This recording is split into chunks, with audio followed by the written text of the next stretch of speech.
Bismillahirrahmanirrahim. Assalamualaikum warahmatullahi wabarakatuh. Salam sejahtera bagi kita semua. Perkenalkan, nama saya Abdul Malik Darmin Asri, SKM MPH, salah satu dosen pada program studi S1 Administrasi Kesehatan, Institut Kesehatan dan Teknologi Buton Raya. Bidang ilmu yang saya tekuni adalah kesehatan masyarakat, peminatan, keselamatan, dan kesehatan kerja. Pada kesempatan kali ini, saya akan menyampaikan pernyataan diri dosen dalam unjuk kerja Tridharma Perguruan Tinggi atau disingkat PDD UKT-PT, khususnya di bidang pengajaran pada mata kuliah Keselamatan dan Kesehatan Kerja. Mata kuliah Keselamatan dan Kesehatan Kerja memiliki bobot 3 SKS yang terdiri dari 2 SKS teori dan 1 SKS praktek, dan sebagai salah satu mata kuliah wajib pada program studi S1 Administrasi Kesehatan di semester 2 genap. Mata kuliah ini dilakukan sebanyak 16 kali pertemuan yang terdiri dari 14 kali tatap muka, 1 kali UTS, dan 1 kali UAS. Deskripsi mata kuliah K3 ini membahas tentang konsep ruang lingkup dan praktik keselamatan dan kesehatan kerja dalam konteks bidang kesehatan, cara melakukan pencegahan kecelakaan kerja, melakukan manajemen risiko K3, menyusun sistem manajemen K3, melakukan promosi tentang K3, cara melakukan penanggulangan kebakaran, mengetahui penyakit akibat kerja, mengetahui alat pelindung diri, meningkatkan produktivitas kerja dan pekerjaan yang ergonomis, serta melakukan pertolongan pertama pada kecelakaan para pekerja. Capaian pembelajaran program studi yang dibebankan pada mata kuliah Keselamatan dan Kesehatan Kerja ada 10. Yang pertama adalah sikap yang terdiri dari 3, S1, S2, dan S3. Yang selanjutnya pengetahuan terdiri dari P1, P2. Kemudian keterampilan umum yang terdiri dari KU1, KU2, dan KU3. Yang terakhir yaitu keterampilan khusus KK1 dan KK2. Capaian pembelajaran mata kuliah Keselamatan dan Kesehatan Kerja ada 11. Yang pertama adalah mahasiswa mampu memahami konsep dasar ruang lingkup dan sejarah K3. Yang kedua, mahasiswa mampu memahami peraturan perundang-undangan K3. Yang ketiga, mahasiswa mampu menganalisis pencegahan kecelakaan kerja. Yang keempat, mahasiswa mampu memahami manajemen risiko K3. Yang kelima, mahasiswa mampu memahami dan mengimplementasikan sistem manajemen K3. Yang keenam, mahasiswa mampu menguasai dan memahami promosi K3. Yang ketujuh, mahasiswa mampu memahami cara dalam penanggulangan kebakaran. Yang kedelapan, mahasiswa mampu memahami penyakit akibat kerja. Yang kesembilan, mahasiswa mampu menjelaskan alat pelindung diri. Yang ke-10, mahasiswa mampu memahami ergonomi dan produktivitas kerja. Dan yang terakhir, mahasiswa mampu memahami pertolongan pertama pada kecelakaan. Metode pembelajaran yang saya gunakan dalam capaian pembelajaran ini yakni dengan menggunakan DIA atau Delivery, Interaction, and Assessment. Delivery merupakan upaya yang dilakukan untuk membantu CPL tercapai melalui bahan kajian dengan menyiapkan bahan ajar berupa presentasi yang bersumber dari buku ajar, buku referensi, modul ajar, dan jurnal terkait pembelajaran guna mendukung proses pembelajaran baik di kelas maupun mahasiswa belajar mandiri. Yang kedua, interaction merupakan upaya interaksi antar dosen dan mahasiswa dalam proses pembelajaran.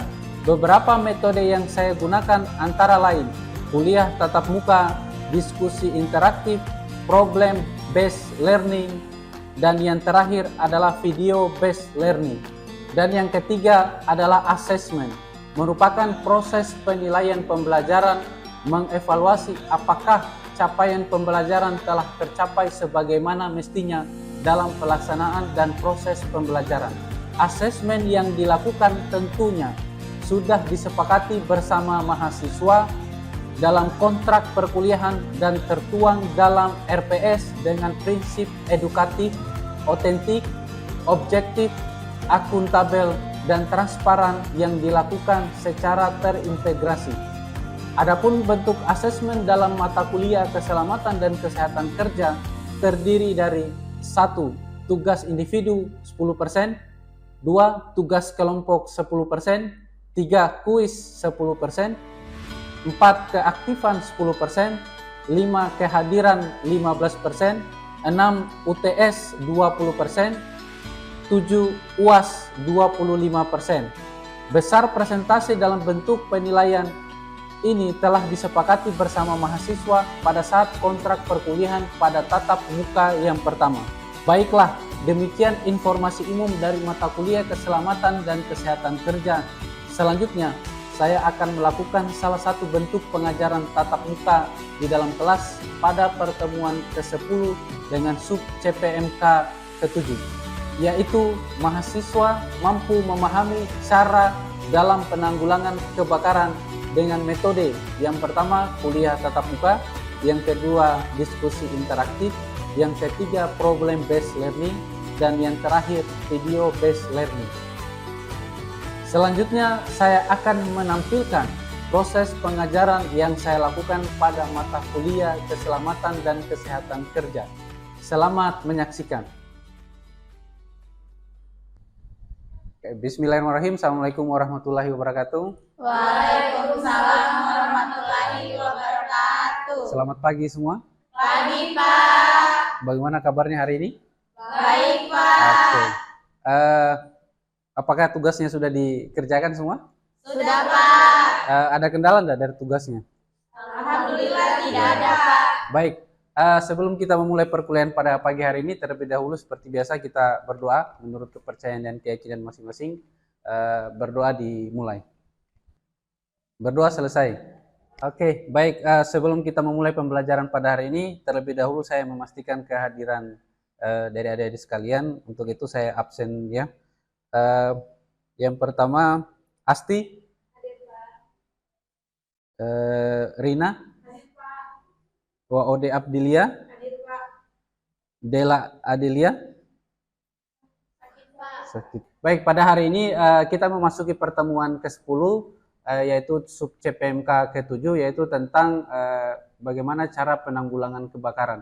Sebelum memulai materi, terlebih dahulu saya ingin mereview materi kita yang minggu lalu atau yang sebelumnya tentang promosi K3. Apakah masih ada yang ingat tentang materi sebelumnya? Masih, Pak. Baik, siapa yang bisa memberikan kesimpulan terkait materi kita yang minggu lalu? Oke, baik, saya persilakan kepada Koma. Baik, terima kasih atas kesempatannya. Saya akan menyimpulkan materi kemarin mengenai tentang promosi K3. Promosi K3 adalah salah satu upaya yang dilakukan oleh perusahaan untuk meningkatkan pengetahuan tenaga kerja tentang K3. Oke, bagus sekali. Berikan aplaus untuk temannya.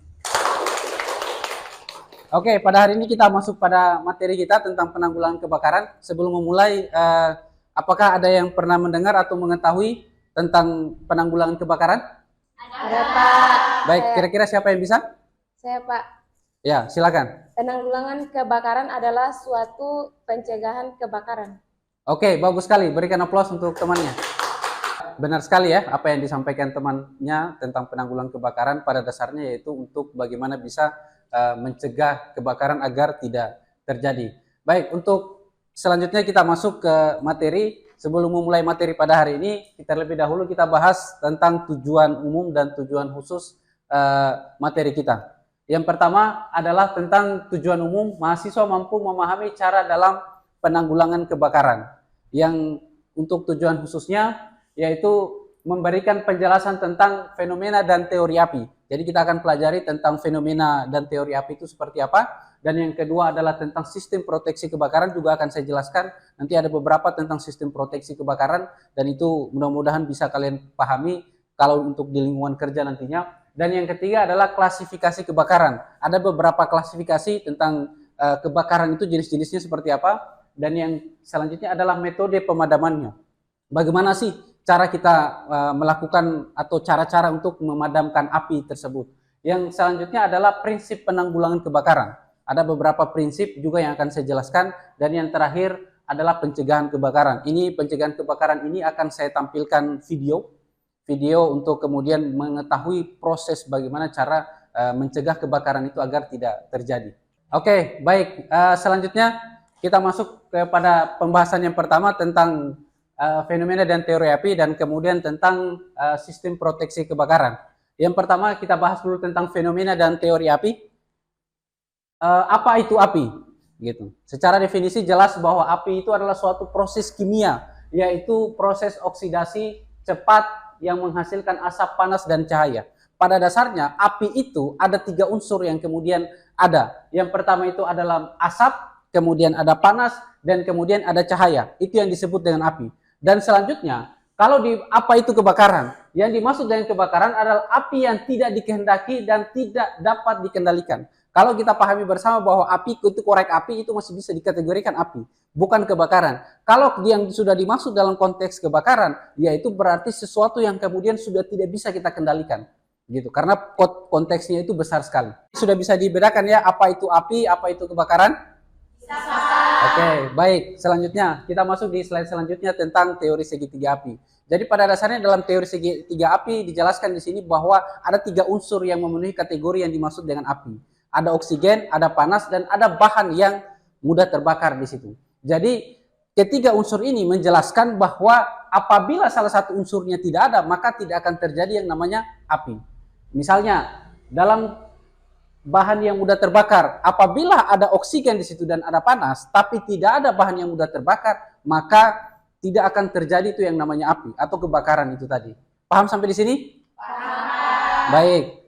Selanjutnya kita masuk ke pembahasan tentang dalam suhu normal. Jadi di sini ada perbandingan antara minyak tanah dan bensin. Sekarang saya tanya ke adik-adik sekalian, dari kedua unsur ini mana yang paling mudah terbakar? Bensin. Baik, kenapa bensin? Ada yang bisa menjawab? Kenapa bensin? Kenapa tidak minyak tanah? Minyak tanah juga kan mudah terbakar.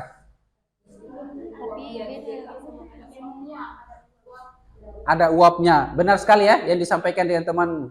Oke, kita lihat di sini ada 2 simulasinya adalah minyak tanah dan bensin. Sekarang saya coba kita coba nyalakan apinya. Apinya ini saya coba simulasikan itu di minyak tanah. Dan kemudian yang terjadi adalah kenapa dia mati, gitu. Kenapa dia mati? Karena minyak tanah itu tidak ada uapan, senyawa kimianya. Jadi ketika sebanyak apapun kecuali kita menyiram. Tapi kalau kemudian kita api itu ada minyak tanah, terus kemudian api kita pakaikan korek api, terus taruh di minyak tanah, itu pasti dia mati, gitu. Kemudian kita lihat bensin, kita bakar, dan kemudian dia akan menyala. Makanya kenapa kalian lihat bahwa kalau ada di Pertamina itu ada pemberitahuan dilarang merokok dan sebagainya, ada api dan sebagainya, karena itu tadi ada oksigen yang cukup besar. Kemudian ada senyawa kimia yang mudah terbakar. Makanya radius berapa meter itu, kalau kita kayak menghirup udara itu bahwa ada rasa-rasa bensin, itu bukan aroma-aroma bensinnya, tapi memang ada bensin di situ. Jadi kalau kita jentikan api sedikit saja itu pasti menyala dan dia langsung menyebar dan terjadi ledakannya. Itu secara teori tentang api dan kebakaran. Bisa dipahami sampai di sini? Bisa. Oke, baik. Sampai di sini ada pertanyaan? Ada. Baik, jelas semua ya? Jelas. Baik. Oke, selanjutnya kita masuk pada slide selanjutnya, yaitu tentang sumber panas. Sumber panas ini ada beberapa, ada sumber panas dari api terbuka, terus kemudian ada dari listrik, kemudian ada pengelasan, merokok, dan kemudian reaksi kimia dan alam. Baik, kita lanjut ke slide berikutnya. Yaitu slide berikutnya yaitu kita akan bahas tentang teknik dalam pemadaman kebakaran. Teknik dalam pemadaman kebakaran itu ada 4 teori bahaya kebakaran. Yang pertama itu ada oksigen, ada panas, ada bahan yang mudah terbakar, dan kemudian ada reaksi kimia di sini. Jadi dalam keempat unsur ini yang kemudian menjadikan terjadinya sebuah kebakaran. Kalau dari teori segitiga api tadi itu ada 3 unsur, ada oksigen, ada panas, dan ada bahan yang mudah terbakar. Tapi kalau dari masuk dalam kategori kebakaran, maka dia masuk dalam 4 unsur. Ada oksigen, ada panas, ada bahan yang mudah terbakar, dan ada reaksi kimia di situ. Kita bahas pertama. Yang pertama adalah tentang metode pemadaman kebakaran. Metode pemadaman kebakaran ini ada 4. Yang pertama adalah tentang pendingin, itu bagaimana ketika terjadi kebakaran itu kita dinginkan. Yang kedua adalah tentang mengisolasi oksigen agar oksigennya itu tidak jalan, kemudian atau tidak bereaksi. Dan yang ketiga adalah menstop atau mensuplai bahan bakarnya. Nanti akan saya jelaskan satu-satu. Terus kemudian adalah memecah rantai reaksi kimia. Baik, kita mulai yang pertama, pendingin. Ini jelas ya, kalau terjadi kebakaran maka dilakukan pendingin dengan cara biasanya kita lihat pemadam itu dia menggunakan air. Kemudian dipadamkan langsung, itu dengan cara mendinginkan apinya. Ini seperti kita lihat pada gambar ini, terus kemudian panasnya itu akan menjadi hilang. Gitu. Karena untuk didinginkan dia, agar reaksi panas tadi tidak menjadi panas, sehingga didinginkan dengan cara dengan menggunakan air. Gitu. Memadamkan api dengan air, sehingga kebakaran itu tidak akan terjadi. Yang kedua adalah tentang mengisolasi oksigen. Mengisolasi oksigen seperti yang kita lihat biasanya kalau terjadi kebakaran, itu diisolasi oksigennya atau ruangannya ditutup. Misalnya kayak tadi menutup drum yang terbakar. Itu langsung mengakibatkan apinya akan padam. Gini, misalnya kita lihat oksigennya kita hilangkan, atau kemudian di dalam ruangan kedap udara, itu caranya itu kalau kemudian terjadi kebakaran dalam satu ruangan, pastikan semua ruangan jendela tertutup dan kemudian apinya itu lama-kelamaan akan padam. Gitu. Ini menutup drumnya dan kemudian oksigennya akan menjadi hilang. Yang selanjutnya adalah tentang menstop suplai bahan bakar. Ini biasa kalau di tabung gas LPG nih. Kalau tabung gas LPG, kalau kemudian terjadi kebakaran di dalam tabung gas LPG itu tadi di stop saja suplai oksigennya atau bahan bakarnya ini tadi, sehingga suplai bahan bakarnya itu tidak terjadi.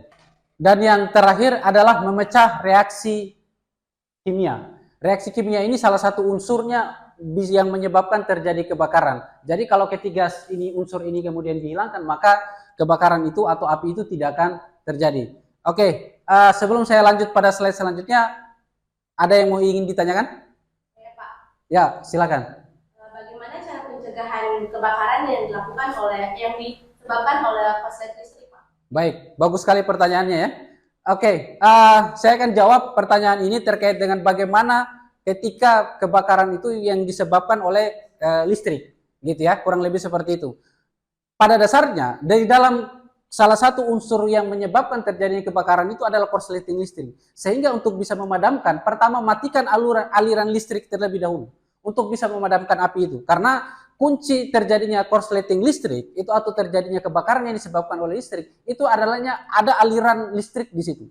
Sehingga untuk bisa memadamkan itu, matikan dulu aliran listriknya itu, putuskan di aliran listrik. Maka kebakaran itu pasti tidak akan terjadi. Seperti yang disampaikan dalam 4 teori tadi, aliran suplai dari listrik itu tadi atau oksigen itu bisa terjadi kebakaran itu karena ada aliran dari suplai listrik itu tadi. Sehingga solusinya untuk bisa memadamkan listrik, pertama tidak boleh panik, gitu. Kemudian cari sumber listriknya dan padamkan apinya, padamkan listriknya. Masuk pada slide berikutnya, yaitu tentang fenomena kebakaran atau biasa disebut dengan flashover. Jadi pada dasarnya flashover itu terjadi atau kebakaran itu terjadi bukan pada saat ketika kita membakar dan kemudian akan langsung terbakar ini suatu ruangan. Pada ada namanya teori flashover. Flashover itu dalam proses kebakaran itu bisa kita lihat ketika dia menyala, maka dia tidak akan langsung menyebar langsung menyebar rata. Dia akan naik ke atas. Kemudian kebakaran itu akan terjadi, kebakaran dia naik ke atas dan kemudian dia sampai ke sudut, dia makan dulu bagian atasnya, terbakar bagian atas dan kemudian baru dia turun. Bisa kita lihat pada gambar di atas. Yang pertama, flashover itu terjadi ketika sudut kursi ini terbakar, maka dia tidak akan langsung kena mejanya. Gitu. Bisa kita lihat di sini teorinya. Ketika dia tidak langsung kena meja dan kemudian dia langsung ke atas. Setelah dia sudah masuk ke atas, kebakar, langsung kemudian yang ketiga ini dia akan mulai turun dan kemudian baru terakhir terbakar 2 kursi dan meja ini. Itu menjadikan gambaran bagi kita bahwa untuk ketika terjadi kebakaran itu tidak perlu panik.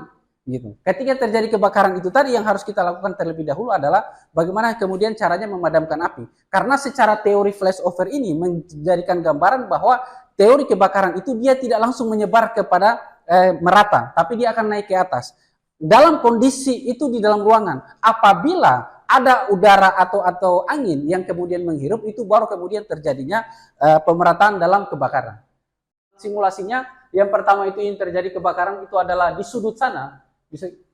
Ini di sudut ini yang terjadi kebakaran, yang sebelah kiri, terus kemudian yang kedua di atas, dia naik ke atas, dan kemudian yang ketiga di bawah ini, dan yang terakhir itu keempat itu baru dia terbakar semua. Sampai di sini jelas? Ada yang mau ditanyakan? Jelas ya? Oke, kita masuk pada slide selanjutnya, yaitu saya akan menampilkan video tentang bagaimana cara menanggulangi kebakaran atau mencegah kebakaran. Ya mudah-mudahan ini bisa diterapkan di lingkungan adik-adik sekalian. Kita saksikan bersama videonya. Oke. Bencana kebakaran dapat terjadi kapan saja, di mana saja, dan menimpa siapa saja. Akibatnya, tak sekedar kehilangan harta benda, tapi juga nyawa. Ayo, kita cegah kebakaran.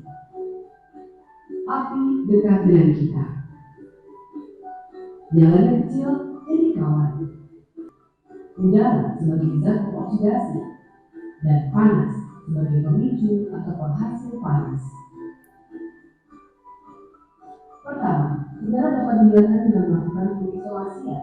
Kedua, menghilangkan panas dengan pendinginan.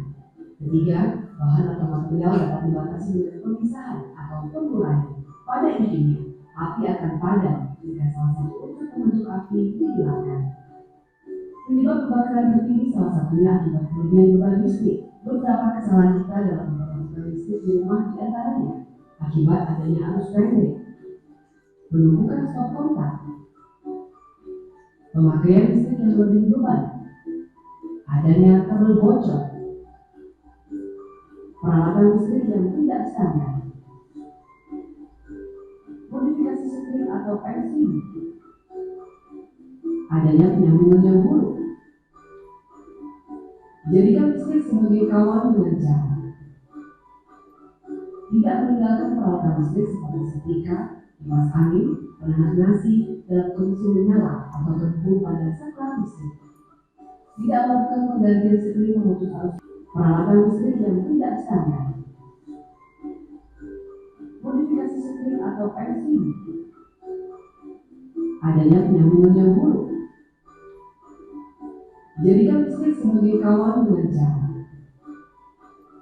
tidak meninggalkan peralatan listrik seperti setrika, kipas angin, penahan nasi dalam kondisi menyala atau terhubung pada saklar listrik. Tidak melakukan penggantian sekring memutus arus hidup tanpa izin petugas PLN. Jangan menumpuk steker atau colokan listrik terlalu banyak karena bisa mengakibatkan korsleting listrik. Jangan menggunakan material listrik yang tidak memenuhi standar walaupun harganya murah. Pilihlah yang bersertifikat sistem pengawasan mutu (SPM). Gunakan jenis dan ukuran kabel sesuai peruntukan dan kapasitas hantar arusnya. Hindari pemakaian listrik secara ilegal karena bisa membahayakan keselamatan jiwa, juga termasuk tindak kriminal yang bisa dipidana.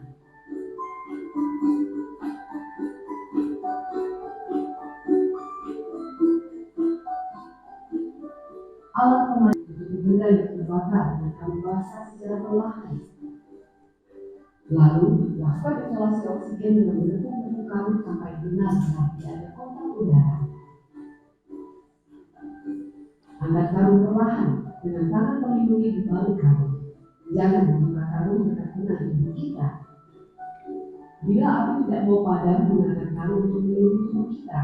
Basahi lagi karung dengan air, ulangi proses yang sama, atau gunakan karung basah lain jika ada. Jika api tidak berhasil dipadamkan dan makin membesar, segera menyelamatkan diri. Cara yang sama juga bisa digunakan untuk mengarahkan anggota keluarga meninggalkan kobaran api.